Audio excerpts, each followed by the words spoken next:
I'm Bob Shrum, the director of the Center for the Political Future at USC Dornsife. I'm here with the center's co-director, Mike Murphy, for the next episode of what we call the Bully Pulpit. Today's subject is what's happening at the COP26 United Nations Climate Change Conference. We have a terrific panel. Mona Lisa Chatterjee is an assistant professor of environmental studies at USC. She has previously worked with the United Nations Development Program and the Intergovernmental Panel on Climate Change with Stanford University. Shannon Gibson is an associate professor of international relations and environmental studies at USC Dornsife.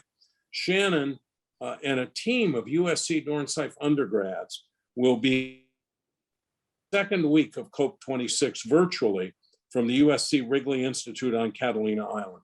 They're going to be looking at how protests and grassroots activities impact the language and communication about climate change at formal conferences like COP26.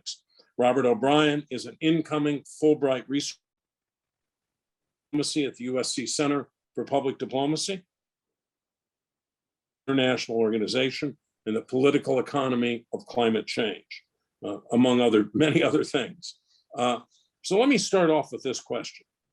President Biden announced what he called very bold climate targets, but he's had to jettison some of his major climate proposals to get enough Democratic votes, he hopes, to pass his Build Back Better plan.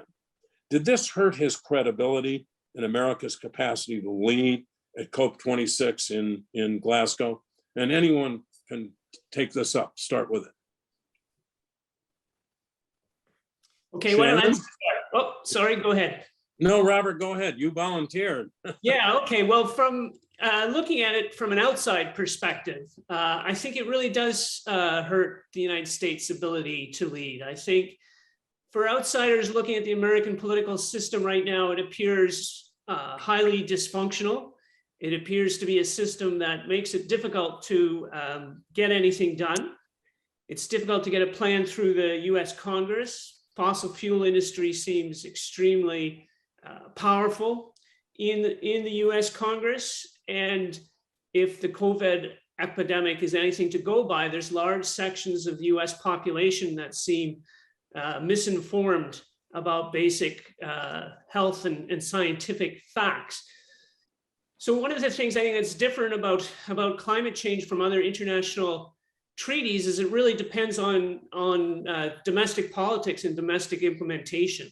It's not something the president can do on his own. So I think for most of the world looking at the COP conference, they're not really expecting the United States to be able to implement promises that it makes. And what if that Build Back Better plan with $500 billion approximately in climate mitigation measures never passes? I mean, it's a mess and it's not clear that it's going to make it through.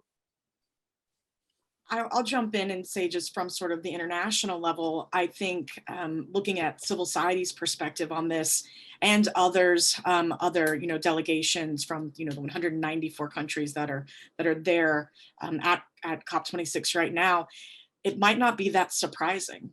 Unfortunately, we've had a lack of climate leadership for decades now.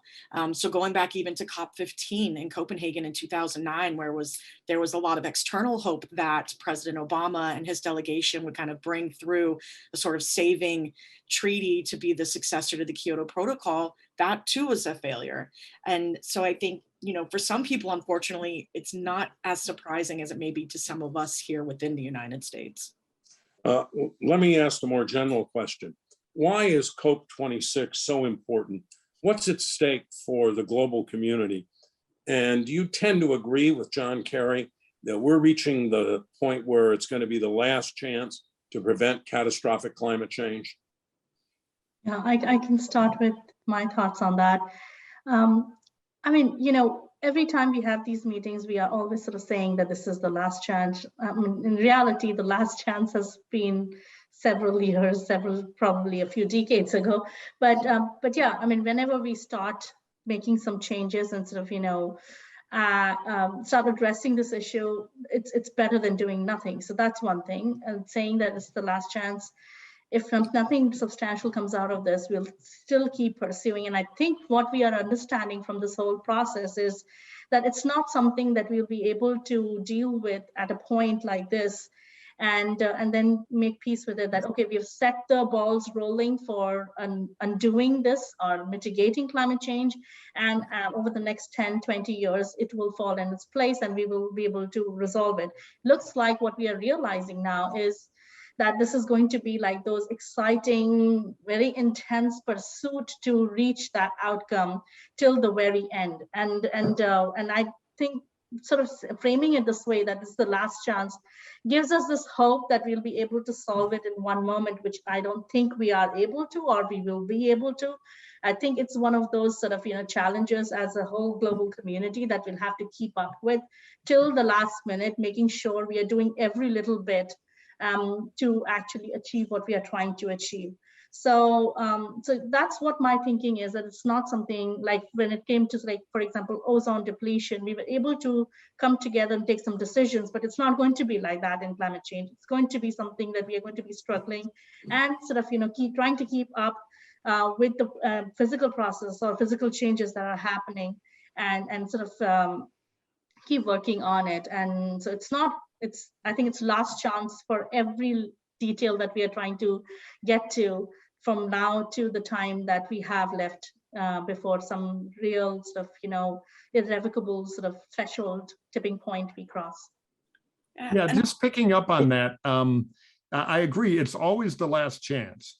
The optics are always good for the politicians. Everybody gets their sovereign aircraft, burns a ton of jet fuel, runs to somewhere. It's a lot of talking. They get pressed back home. You blame your political enemies. If it's Biden, no, I couldn't get all my billions of incentives, and I'm not sure very effective. But where are the Chinese? I have heard, and you guys are the expert, that they've been getting better compared to 7 or 8 years ago. But they didn't deem this last chance of the last chances meeting worth attending. How do you unwrap that? And what's kind of the state of China in this movement? Well, I think it's interesting to look at it was China, Xi Jinping as well as Putin, so Russia, the first and fourth biggest carbon emitters that we have right now, that did not attend the UNFCCC, and I think, it's hard always to ascertain the intention of that, but I think for China, there might be two answers. The first is that China's doing their climate mitigation and adaptation domestically, and they're not waiting for the COP26 or to see what the US is doing. They also maybe got a little bit of wind of this surprise announcement that India launched about their net zero plans. And I think that's one thing we've seen that's been interesting within the negotiating bloc of developing countries known as the G77, that China and India are kind of jockeying for power a little bit within this group. But I also think potentially it speaks to the reduced legitimacy that the UN has right now in dealing with climate change. I think you alluded to it yourself, that these are kind of it's more of a stage. It's a place for people to go and make announcements, not to really dig into action. So if they're already acting, maybe they didn't deem it that was necessary for them to be there at the high level. They did send a delegation, just not, the high level leader. Right. And I would like to add that, they've already made the decisions and they've already implemented some of these things. It's not, they are just not going for this huge announcement because they've already set those balls rolling and they have a position which they can share by not attending. What I think they are not expecting perhaps, and that's why they're not participating at a personal level, because is this whole new kind of arrangements and collaborations that can potentially come in this particular meeting, which I don't think they anticipate much. So that's why they've decided to just say that we are already doing what we can. This is our position. It's not going to drastically change based on something that comes out of this meeting. So we might as well not go. Let me ask a question that I think a lot of folks, ordinary folks who are not experts in this, really don't necessarily understand. What will it take to get to a net zero carbon emissions?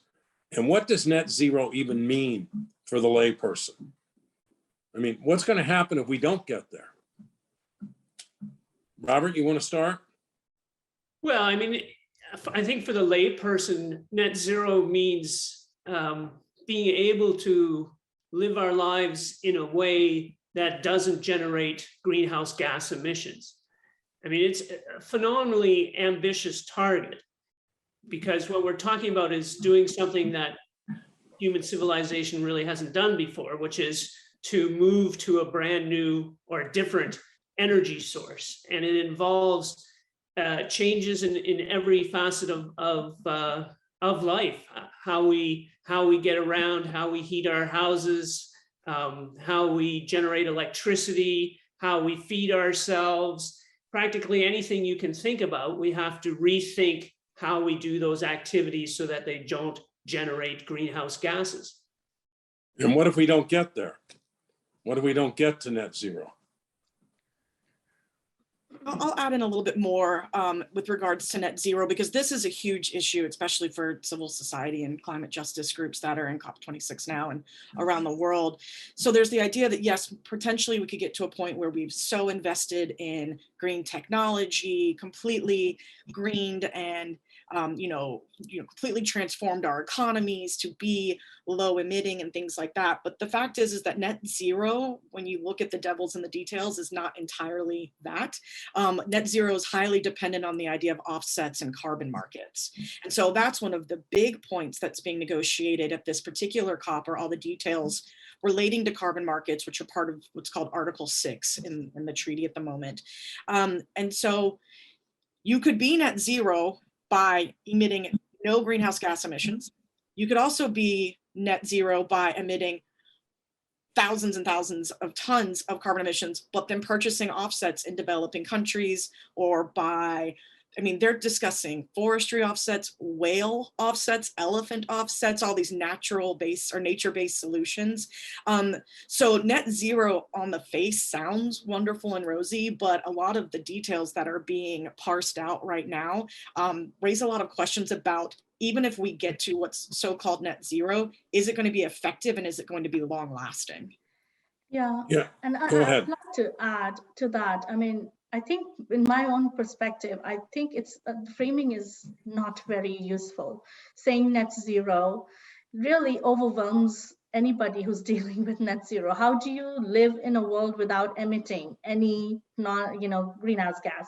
And I think Shannon sort of explained that it's more about finding ways to offset whatever you are adding to the atmosphere, so that the net amount of carbon dioxide or any other greenhouse gas doesn't change in our atmosphere, so that we are actually sort of able to take away what we are adding and therefore keeping the levels at that particular point. So that's what we are trying to achieve, and that is what is realistic in my opinion. And then by going to sort of find a way of existing where we are not emitting any greenhouse gas. So that's an important distinction that we have to say, because when we say net zero, it becomes very overwhelming. Like the transition, the transformations that is expected, or even technically possible to sort of have that kind of an outcome where there is no greenhouse gas emissions. So countries made commitments at Paris in 2015. Have most countries abided by their commitments on climate targets? And how can they hold each other accountable to meeting those goals? Well, I could say that the Climate Action Tracker is a great website for looking at the various plans, what we call the nationally determined contributions that were put forth in 2015. And unfortunately, a lot of countries have not met their plans, but I think you need to back up and consider the context. So under the Paris Agreement, the reason they're called nationally determined contributions is that every country got to pick what was politically and economically feasible for them in 2015. So they wrote the rules, they set the baselines, they set their own target. And unfortunately, a lot of countries set themselves a fairly low bar, right? So China, India, some countries meet their targets ahead of time, but they wrote their target. So another thing that's going to be discussed at COP26 is this global stock take that's supposed to happen a year from now, where there's this idea that we will have some sort of yardstick to measure countries. But right now the big fighting is, will that measurement come from countries doing a self-report, which happens a lot in international law and treaties, where they go, hey, how did we do? And then they submit a report to the UN saying, look, we succeeded. Or will there be some sort of third party or outside oversight mechanism? And so that's another big negotiating point at the moment, that we're hoping that they don't punt on that one and push it off another year. But if the big powers get their way, it will most likely be some form of self-reporting. Yeah. Robert, are we going to keep punting and punting and punting? Is that what I'm hearing? Well, I mean, it's a tremendously difficult problem to deal with, and each country has its own political obstacles to try and overcome. I would say for some countries, like my own country, Canada, we're in the stage of have your cake and eat it too at the moment, where we, on the one hand, have introduced a carbon price to try and deal with climate change, but on the other hand, we have a government that nationalized a pipeline to make sure we can get tar sands oil to the coast. So I think at the moment, political leadership in many countries feels that it can do both things simultaneously, which of course isn't possible because they're contradictory. Anybody else want to weigh in on that? Are we in an eternal game of Lucy and the football? Well, I think the other thing is that one of the reasons that COP26 is so important is that all the decisions weren't made in Paris, right? Paris, it was sort of the scaffolding, right? Now we're putting up the drywall and installing the windows and the doors and really getting into the actual implementation phase, right? So it was sort of intentional that we would have a long time to figure some of these things out, because they took the really contentious parts and said, we'll get to those in a couple of years. Maybe there was some hope that the US would have a different president that might be more amenable, to friendly climate progressive politics. But I think this was part of the design all along. Is I would there also like to add here, sorry. Go ahead. It's because it's connected, because when during the Paris meeting, the scientific sort of, understanding of what we were trying to achieve was slightly different, because the purpose or the outcome that we are looking for is to sort of keep the temperature increase less than 2 degrees centigrade, preferably less than within 1.5 degrees centigrade. But the special report after that sort of came and sort of established it very clearly that we need to keep it within 1.5 degrees centigrade for some of the island states to not get those kind of irrevocable damages or changes that they would be experiencing if we go beyond 1.5. So again, when it comes to the structuring of how we're going to approach it, it was using that 2.0 degrees centigrade mostly, and therefore people also ended up sort of going for a less ambitious sort of targets for themselves. But since then our understanding is a little bit more clear, and our sort of outcome and our sort of target has sort of become even more rigid and stringent and then difficult to achieve. And so that readjustment is also required at this point to a certain extent. Mike, you were gonna. Yeah, just to follow up, this is fascinating to me. I'm a practical politician, so I just know that democracies are very bad at compelling people to do things that are in their long-term interest if there's short-term difficulties. The authoritarian regimes really don't. If China wants to seize a coal field and fire everybody, they can. If you don't like it, you go to jail. Here, you got Manchin on line 2 to the White House. So if over the last 5 years, who has done a better job, the largest authoritarian economy, the Chinese, so it's a free economy within a semi-free economy of an authoritarian state, or the US? How are we doing on the system versus system progress? Is one significantly, materially better than the other, or they're both stumbling over politics, both electoral here and parochial interest groups within kind of the corporatist rule they have at the PRC? Who's a better model? I know morally we're the better model, of course, but in terms of pure effectiveness on this, who's making more progress, or is it equivalent? I think it's extremely hard to answer that question because the systems are so different. And while the points you make, I think, are very good, authoritarian states also have to pay attention to the politics that goes underneath. Right. Underneath. So China can move in certain directions, but it's also limited. So we see in the last few months the energy shortage in China and them going back to coal in order to try and try and deal with a possible unrest that might happen if the economy slows down. So I wouldn't say it's really one system better than the other, but the two different systems generate different types of challenges that are both difficult to deal with. Okay. Let me get to a subject, Shannon, that you mentioned very briefly. What's happening at COP26 around climate justice issues? Can you talk about those issues, especially as they relate to indigenous communities around the world? Yeah, so I've been following the climate justice movement at the COPs for over a decade now. And some of the major points that these groups, which include Indigenous peoples organizations, youth activists, people in frontline communities from the global South, focusing on gender and climate. And this maybe speaks a little bit to the previous question about kind of what system is better. And one of their big concerns that they have is that it's not just about solving the climate crisis. It's about solving the climate crisis in a democratic, open, fair, and just manner, right? So it shouldn't be the elite of the elite that get to make all the decisions, particularly when you have people who are dealing with and living in changing climates today. We still hear this all the time. People talk about climate change as if though it's something still out there and apart from us, but we have to acknowledge that there are people all around the world who are dealing with climate adaptation daily, right? So some of the major issues that they are trying to focus on are, again, either lessening the role of carbon markets because there's a concern that the accounting is going to be horrible, which will then have catastrophic effects to our ecosystems, pushing for what we call loss and damage. So providing finance from the global north to developing countries, low-lying island nations who are already experiencing climatic loss, right? So beyond adaptation, actually paying off some of this climate debt. And again, making sure that the voices that are the most impacted are in the room. And this is something that COP26 only in day 3 has failed spectacularly at. I've been talking to colleagues who are in Glasgow. The access for civil society is the worst we've ever seen in 26 years at the UNFCCC. There are incredibly long lines. The UK government offered programs to help people with visas and with passports and with vaccines, and those programs have not been effective.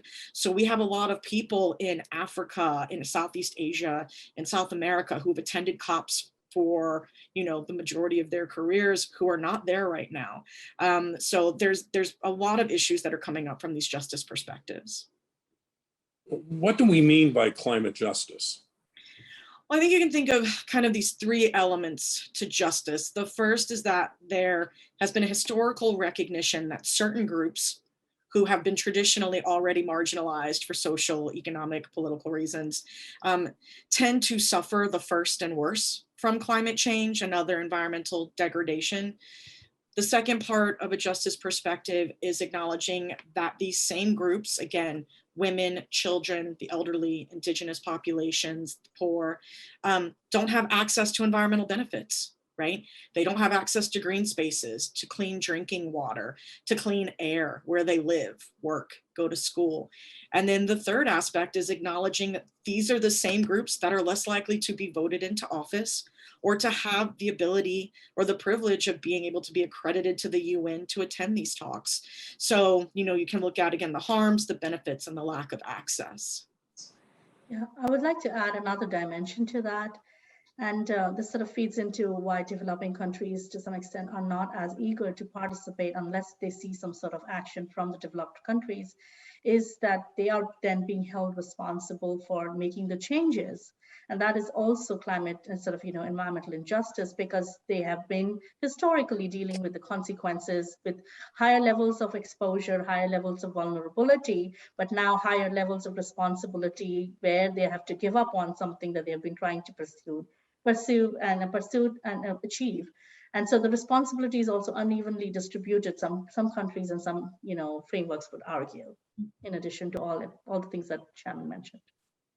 Robert, you talked about the disparate pressures in different regimes, different kinds of regimes. How can countries balance those pressures, those domestic pressures, to rely on greenhouse gases with the international standards that are supposed to be set by COP26?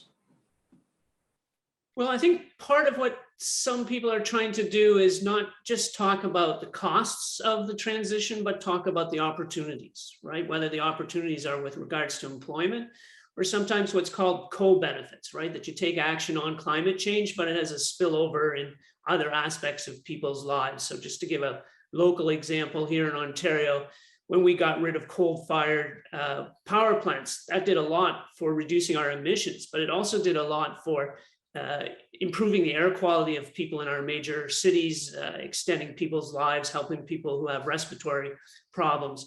So I think part of it is about not always talking about the costs, but about the society-wide benefits that we can get by starting to move through this transition. And how do we communicate that to the public as a whole? I mean, right now there's enormous controversy in this country, and it's mounting, about rising gas prices. And while Joe Biden was at COP26 making all these promises, talking about the commitment to get to zero carbon by a date certain, he was also pressing Saudi Arabia and other oil producing countries to increase their oil production. And domestically, there's increasing pressure to raise natural gas production. I mean, how do you square that circle?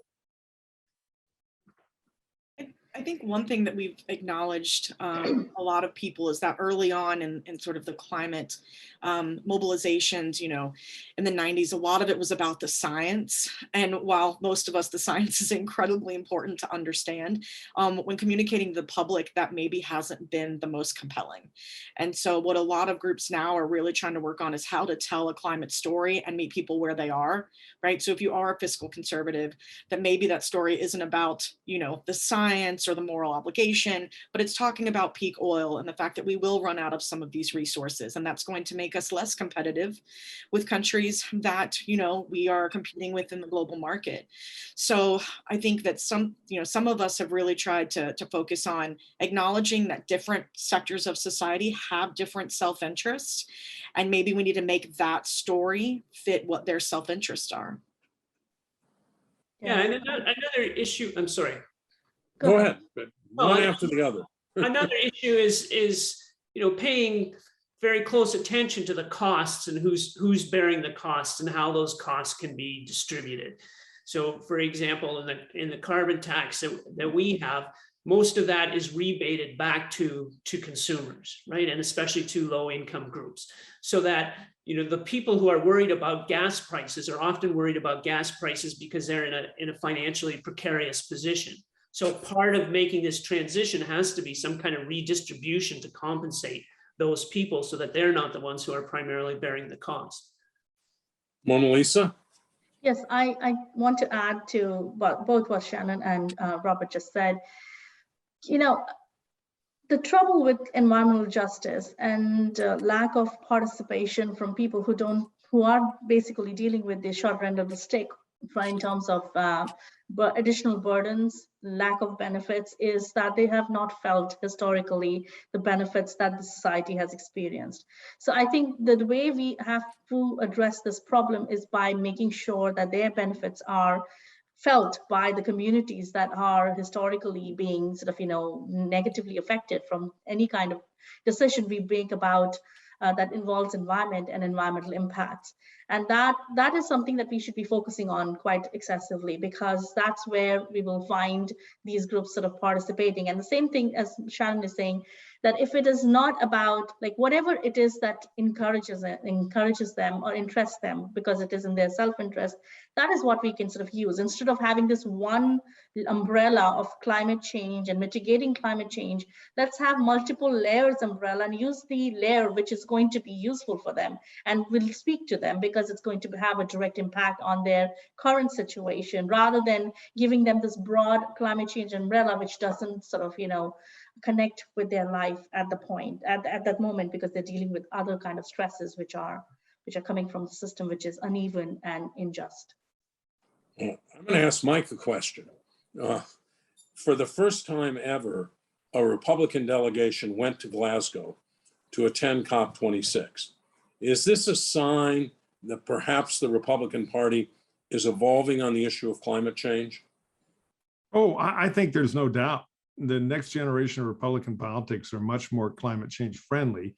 The problem is they're over time, they're going to revert to the mean, and most politicians are going to be in the same place, which is, boy, we ought to do something about climate change.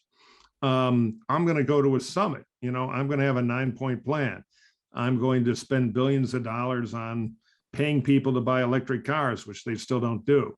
We pay you $7,000 to buy an electric car. It's at about 3% in the US, much higher in Europe. Why? European gas cost is a lot higher to buy fuel. That's the market incentive to move people to electrics. But we're back to your $11 gallon of gas problem, which no politician, will support carbon taxes in the short term. So it's kind of a catch-22. So I would say the positive thing is the party is moving, and in some ways demographically driven, toward getting its head out of the sand on the climate issue. And you have some leaders in the House that are there. You see it moving in the voter data. The problem is it's not landing on, the kind of consensus you need for politicians in, I think, most of the democracies, but particularly in the US, to take political heat and lose votes to move policies that are uncomfortable in the short term to save the planet in the long term. And that is the fundamental question we have. And that is a hard one to solve, because politicians are entrepreneurs and they are rewarded for pleasing people with rhetoric a little more than results. And when there are results, they're very short term. Here's more unemployment insurance. Here's a tax cut. Here's, something you can feel, which is why, I thought Mona Lisa had a good point about you've got to recast the debate in a million ways that people can find short-term incentives to change their behavior, or it just becomes a rhetorical luxury. There's a narcissism to it. I'm fighting climate change because I'm driving a Prius. Well, there's an argument that actually in the first year, a Prius emits the manufacturing chain that I'm a car guy that makes Priuses net, burns more carbon than a regular car. But if you drive the Prius enough, it tilts. But these are not the big changes we need. And I don't mean to be a grouse about it, but it stumps me politically how we get the willpower for real policy, because the model of flying around and talking about it and arguing about who's there and everything is proper and useful. But boy, oh boy, it seems to me like the shot clock is ticking here, and big, tough policies that convince voters to sacrifice a little. There's very little interest in that by either of the mainstream parties. And that's the question I'd love to know how to solve, because otherwise the outcome is going to be what it normally is in politics. We wait to a disaster and then we do something. But building a time machine is not really going to be an option. Let me follow up on that, because Mona Lisa talked about different umbrellas, different ways to make the case. In fact, Robert has and Shannon has. What do we say to the folks in these fossil fuel industries that are going to be eliminated and who fear that they're not going to have a job, who fear for their future, and who fear for what's going to happen to their kids? How do we persuade them? I think hopefully we can, create policies through the Green New Deal and other types of initiatives that include just transition, right? That some part of that financial package that's being put together will include funding to support people who need to either be retrained, to shift to other industries, to provide a social safety net for them as that transition occurs. So I think that's one thing that hopefully we could include to address those concerns, because of course they're incredibly valid. Yeah, you go ahead, Robert. Yeah, well, I think a few things have to happen. First, I think we have to have a conversation where it's made very clear that these industries are going to go, right? That these industries are going to be phased out. Then we have to have a conversation of how do we make that transition. I'd be interested to see more research on whether the resistance to the transition is actually coming from the workers in those industries, or whether it's coming from the people who run the industries and, the American Petroleum Association, for example. I know that there's cases where there's groups of workers who are very active in transition, oil workers who are retraining to work in the solar industry. But where's the political friction coming from? Is it from those individual workers, or is it from the people who are running those industries who are funding misinformation and stirring up fear and trying to mobilize those communities against the transition to clean energy. Well, I actually know a little about this. It's interesting. It's not as binary as you think. Some of the big energy companies have the theory of, look, it's going to happen, and we know how to invest capital to make money. We can make it in green energy, particularly the European oil majors. But the American companies are coming around because they're pretty pragmatic. So you have some companies on the spectrum that spend a lot of money lobbying against it. You have others who are like, hey, instead of putting $1 invested in here, the future dollar is best invested in a clean energy thing. We just have to make the same money at it, which we think we can do. So there's really a schism, which is new in that world. On the other hand, at the worker level, where a lot of votes are, you can find a spectrum there too. There you know, plenty of people in the energy extraction business who are, you know, worried about their short-term economic livelihood. Definitely so in coal. There are others, younger workers who, are hoping they can kind of enhance their own skills and find a future here, because it's not unknown that it's a fading deal. The question is the slope of the fade. And as you say, there are people who wish the slope was very flat, and they have an economic interest in the short term to flatten it. And there are others who are kind of resigned. So I would just say there's more fighting going on than big oil's secret meetings fight climate change, and all workers want to be changed over.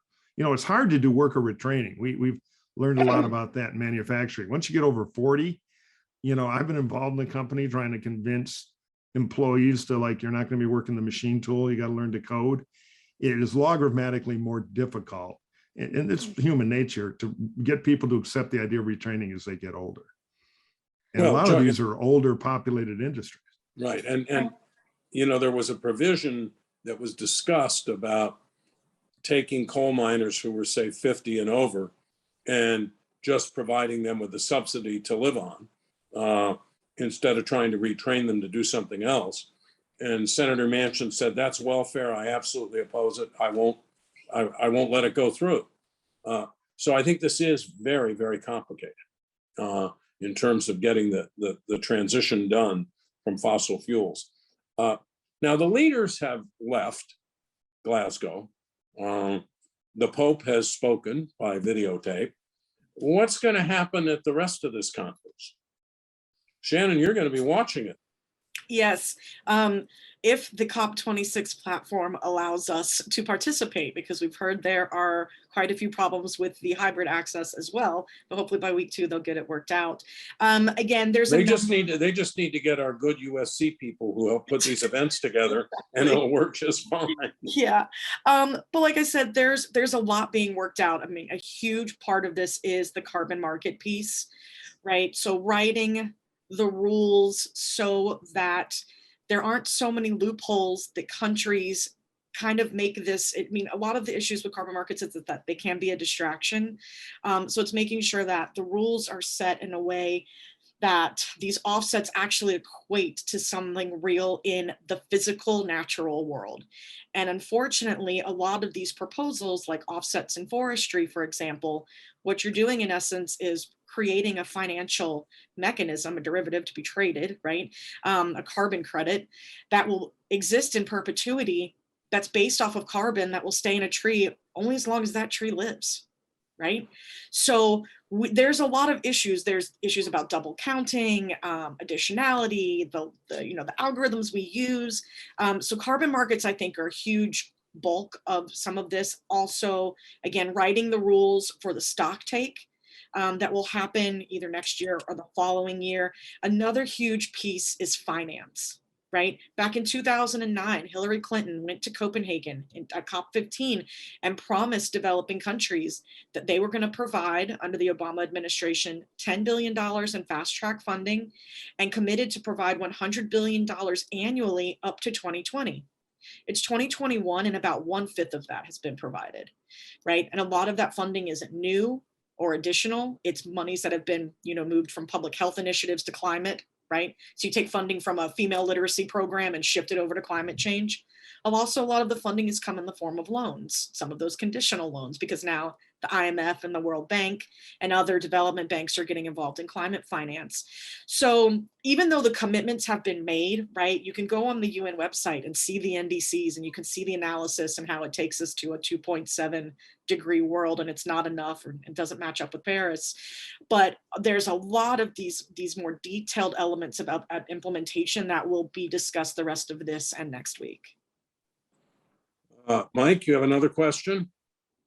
No, I'm just trying to think of any other contrarian, points of view, because there's this consensus that we're going to talk, we're going to add as much social justice as we can, and it'll nudge forward. And I don't have the faith in the political system. It's like war is too important for generals. I think climate change might be too important for politicians. But I don't really have a say. If I do have a commercial, if you've got a question, please go to the chat box, because we're about to start the questions. One of our crafty carbon neutral moderators here has sent me that message to make sure people know to go to the chat room. I guess one thing I'd say, this is something you hear around Republican world, and it's kind of become a partisan issue. I'd be interested as climate policy experts what you think. What the Republicans who are awakening the climate change say is one of the great solutions that we'd like to find common ground with the left on is the new generation of nuclear power plants do a pretty good job of creating carbon-free electricity. They also take a lot of blue collar workers and put them to work. You don't have to retrain an oil pipe fitter from Houston to spend 10 years building nuclear power plants with the same skills. It's also capital invested here. Do you think nuclear is part of the answer? It has PR stigma from the past, but it is the kind of thing I think you could start building political compromise with. Because the Repubs are pretty pro-nuke, but in coalition politics, anything controversial can be trouble. What do you think nuclear has a What role about in this? nuclear? I think that's a really interesting question. Yeah, I can add some thoughts to that question. So, as we're sort of seeing that people are moving towards realizing that climate change is inevitable, we have to make some, changes. We may have to, and as we were talking that, even Republicans are getting on board to a certain extent. All these transitions are happening, and if we sort of follow this particular route, probably at some point we will have the momentum to actually make impactful changes. But the problem is that we don't have that time to actually wait for these transitions to happen. And that's where nuclear energy becomes like this, nice sort of solution that, okay, let's go for this because it will immediately sort of, have this reduction in emissions. And then once we sort of, transition to renewable energy, clean energy, then once the lifespan of that particular nuclear plant is done, then we may choose to sort of pursue it or shut it down based on what the risks sort of, come out of that particular decision. So that's where it becomes attractive. And I don't want to sort of from a technical point of view, we do have the technology of, having nuclear energy plants, which are, with very reduced risks of any kind of nuclear fallout.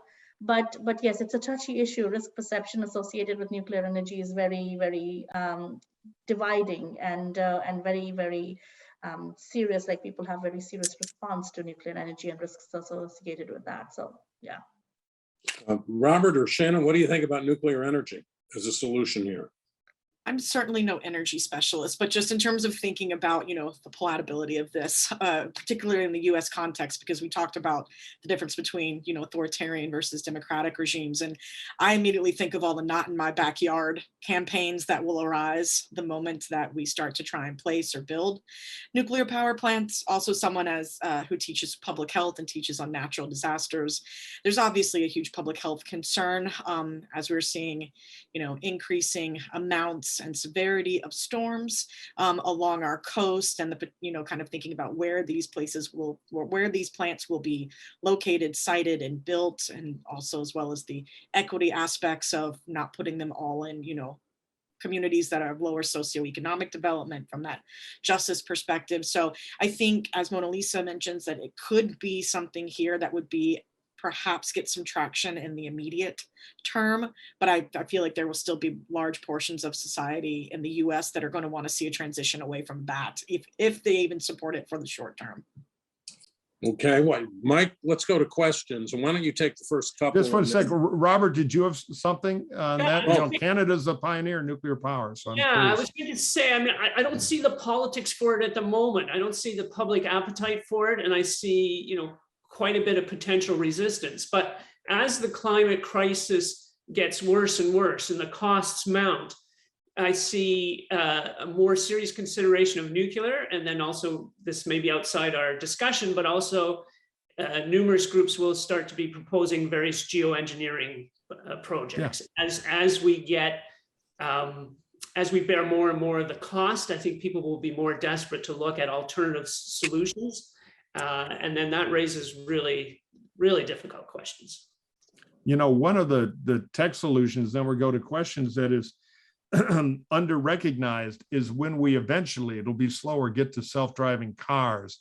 The very nature of self-driving cars takes massive weight out of the vehicle, which means for exponential energy savings. It's one of the great technologies that will have a massive input on auto emissions. Now, how we solve agriculture, we're handle that in the next one, because that is really tough. First question from our friend Lance Ignon here at the Institute. Can you comment on the state, or a technical question again, of carbon sequestration and storage technology? Can we get to net zero without it? And that's basically sucking carbon either at emission points or in the atmosphere and burying it or cleaning it. Basically, you know, try to use technology and industrialize it to fight carbon emissions. What do we think? Any bulls or bears on that?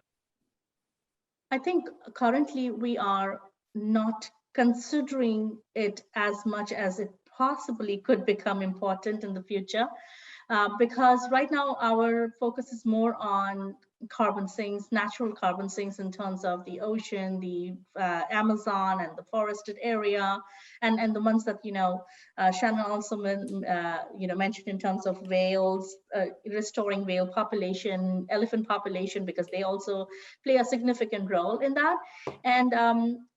So I think we are going for those natural solutions but of course the technology is slowly sort of getting there. And again, depending on where we stand in terms of our ability to reduce emissions and meet these targets, we may end up sort of relying or executing them in a short term in the future, and that will of course open another can of worms, because we are not sure how we will be executing those and implementing those and what kind of impacts it will produce. So we don't know those things, but yes, those technologies are being developed and currently not being pursued as much as we think it is being, you know. I think there is a lot of funding in the pipeline, because if they can industrialize a good technology there, boy, oh boy, that'll be heavily invested in. A question from Donna Gershenwald.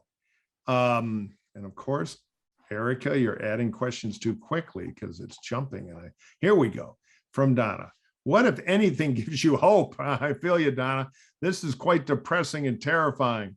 As someone who lives in an area that floods, that has electrical grid issues and a Republican government, yes, I'm talking about Houston, actually a Democratic mayor, but I get your point on the grid. What can we do? I can comment on the hope part, because teaching environmental politics twice a year for 10 years now, I get a lot of students who bring up this notion of ecological depression and anxiety. And for me, I'll say, just looking at what's happened in the United States during the Trump presidency, even though President Trump pulled us out of the Paris Agreement, it didn't prevent individuals, communities, social movements, and even corporations from continuing, including states also. Let's not forget that Hawaii passed its own legislation to be compliant with the Paris Agreement, right? So even though we had this pullback at the federal level, it didn't prevent progress on the individual state and city level, you know? So I think those are the things that I take as hopeful, is seeing those small victories in local communities, seeing cities like LA sending the mayor to go to COP26, all these different things. Those are the things that I try and hang on to as my hopeful points. Yeah, Yeah, I would like to add to that a little bit. Yeah, let me do one footnote first. Okay. The mayor went to Glasgow, and he is now quarantining in a hotel room because he's tested positive for COVID, Oh, which is, I think, a more endemic problem in the United Kingdom right now than it is in, say, California. Go ahead, Mona Lisa. I didn't mean to interrupt you. No, that's totally fine. The way I think about it, I try to sort of look at the positive and the changes that have been happening in the past few decades, past 5 years even. We have a lot of people who are coming on board with this whole issue. We have a lot of private sector representatives who are becoming more and more interested and becoming more and more active in this particular area. We have, for example, GM Motors, we have JP Morgan. They've all sort of recognized the importance of climate change and have sort of made some commitments to do some things which will actually be in sync with what was agreed upon in Paris Agreement. So I think there's a lot of transition that's happening. I read somewhere that about 70% of the world is ready to make changes in their lives to actually address this issue. And yes, that means that 30% are still sort of standing or disagreeing with it. But I think 70% is pretty decent sort of, it can create that momentum. And I think we should just go ahead, like Sharon was saying, that even at the federal level, if things are not happening, at a different level, people are still making the changes that is required. And maybe we can pace it up, even the private sector is getting involved. So I think there's lots going on. But like I said, it's not going to get resolved in 1 year. It'll be one of those, nail biting sort of process where we are still sort of seeing how much progress are we being made. Are we keeping up with the progress that is required to basically stay ahead of climate change? I always tell my students who also get extremely depressed after taking one of my climate courses that although this is a long process, things can change very quickly and things can shift quite quickly. So things that look like they're immovable today can transform. And I tell them about, they're too young to remember the Berlin Wall, but I tell them about visiting, Berlin and looking up at this concrete barrier and machine gun posts and the military around there and thinking, this will never change. It's going to be impossible for this wall to disappear. And then it came down very, very quickly. So I think people shouldn't give hope because we are able to change our politics and we are able to influence events and move things in different directions. Yeah, I totally agree with that. For 50 years in pop culture, smoking was the coolest thing ever. And people couldn't buy enough cigarettes. And in about 5 years, it flipped. Didn't eradicate smoking, but massively less market share. And people in 1955 would have said, you're crazy. People will never give up cigarettes. So populations can change, opinions can change, and eventually political entrepreneurs follow the market. And it is changing. The question is just speed and how do we force some meaningful outcomes. But speaking of other platforms that might just do that, Abby Lundstrom wants to know, one of the 4 COP26 goals is, quote, mobilize finance for climate solutions and green technology. How much power do you think the investment world has to help shift our energy system and reduce emissions? Or is it more up to politics and policy? For example, the fossil fuel divestment campaign has made a difference, and it's not a result of government mandates. And I'll quickly say, this is where the real power is. You can line up free enterprise incentives, which is hard to do, but the torque and power behind it is tremendous. But what do we think on the panel? Well, I think that there is the potential, again, for rapid change. But the question is, what kind of regulatory environment can you create to incentivize the movement of money? Because so far we haven't had that. If you look at the amount of money that's going into renewable energy and you compare it to fossil fuels, it's still very small. So it takes the right public policy in order to encourage that money to start to move. Yeah, I would like to add that, if you're using, and this is sort of in connection to a question that was being discussed before as well, that how the private sector can get involved. And I think what we can do when it comes to creating this opportunity to transition from fossil fuel-based sort of sector to something which is clean, is to encourage the private sector to get involved in identifying commodities that these groups can transition to. So one of the, of course, obviously one of the commodity is clean energy, but there could be other technologies, other solutions which can be coming from this really intelligent and innovative group of people if they were given to the opportunity. And government can play a very important role by incentivizing, providing seeding funds and calling out for these groups to get involved and create commodities, create solutions, which can then be implemented and transferred quickly. And that way we can sort of, help with this process. I think that is something that we can do. Yeah, I wish one thing the politicians would do is stop simplifying it for bumper sticker applause. I worked for the wind industry for 10 years. Wind power is great, but it's limited. But people think, oh, you just put up 2 wind turbines and a solar panel, you solve the problem. And it's a bigger lift than that. People, by the way, never want a wind farm anywhere near where they live. It's not unlike nukes that way. And of course, solar is wonderful, except you need massive cheap land to do it in, and it doesn't work half the time because of night. But anyway, so we keep hearing these bumper stickers, green energy, it'll solve me. All you have to do is I'm for green energy. Well, it's a much bigger lift. And I think just every voter has to get personally involved and demand stuff or it won't move. Mike, can I go ahead, Bob. We're getting near the end of this. So I'd like to throw out a more general question. And I'd like each of you to address it. Where do you think we will be in 10, 20, and 30 years on this issue? Anyone can Meaningful start. progress, but behind where we ought to be. I think I'll still be attending COPs where we're consistently frustrated with the lack of progress, but there will be a lot of photo opportunities at these things. But yeah, I think that, there were a lot of big announcements. It all depends on if countries do what they say they're going to do, which unfortunately we don't have the best track record sometimes. But I think this is where these issues of soft power and norms and international community pressure do play a part, right? If you look at the role of China in the COPs and the UNFCCC 15, 20 years ago, it's dramatically different now, right? Developing countries were not even a part. I mean, they were included in the Kyoto Protocol, our first international treaty on climate change, but they didn't have to make mitigation cuts. They didn't have to make emissions reductions.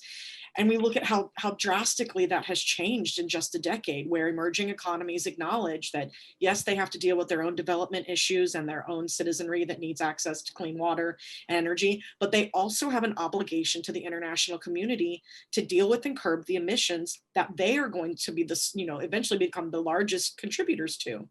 So I do think we'll continue to see progress. Unfortunately, I don't think it's going to match the pace that I would like to see it at. Well, Robert, are we still going to be seeing the forests burn, the tides rise 10, 20, 30 years from now? Maybe the Gulf Stream sink? Well, I think we're going to be in one of two places. Either we're going to have some sort of a combination of successful transition with a kind of a liberal market system and some aspects of social transformation, or we're going to fall back into a very dystopian future where we haven't dealt with the problem and there's widespread social chaos and turmoil and conflict and food shortages and flooding and death from global heating and more inequality and more militarization of migration and other types of problems. I think those are the two possibilities, and it really depends on what we do between now and then. Mona Lisa? Yeah, I would like to sort of add on and say I agree with both Shannon and Robert on that. I agree that the two scenarios that Robert sort of, stated right now seems very plausible depending on how people respond to the situation. I think the key is what if people are or countries have followed up with their targets and the proposals that they've made. And in some ways, it is all about conditional conditional cooperation, right? If somebody is doing something, then there is possibility of other people doing that, and that's what I think U.S. has a good chance of. And it has its own challenges too, but I think U.S. has to sort of step up and just do things without waiting for anybody else to do anything, because there is a very good chance that if U.S. does it, a lot of other countries will also follow up and do it. So, so I think that's critical. So I think, you know, the decision that happens domestically will actually play a very, very important role at a global scale as well. Well, we're coming to the end of this, and I want to thank Robert, Mona Lisa, and my colleague in the Department of Political Science and International Relations, Shannon. And I also want to thank our audience. Now, on Friday, November 12th, we will hold our annual Warsaw Conference on Practical Politics. This year, we're going to talk about what's happened in 2021, what its implications are for 2022. We call it the year of politicking dangerously. And it will kick off with a discussion between Larry Summers, the former Treasury Secretary, and myself. And then we'll have an all-star cast of politicians and analysts talking about what's going on. I assumed, by the way, that by the time this conference came around, we would be past the reconciliation bill.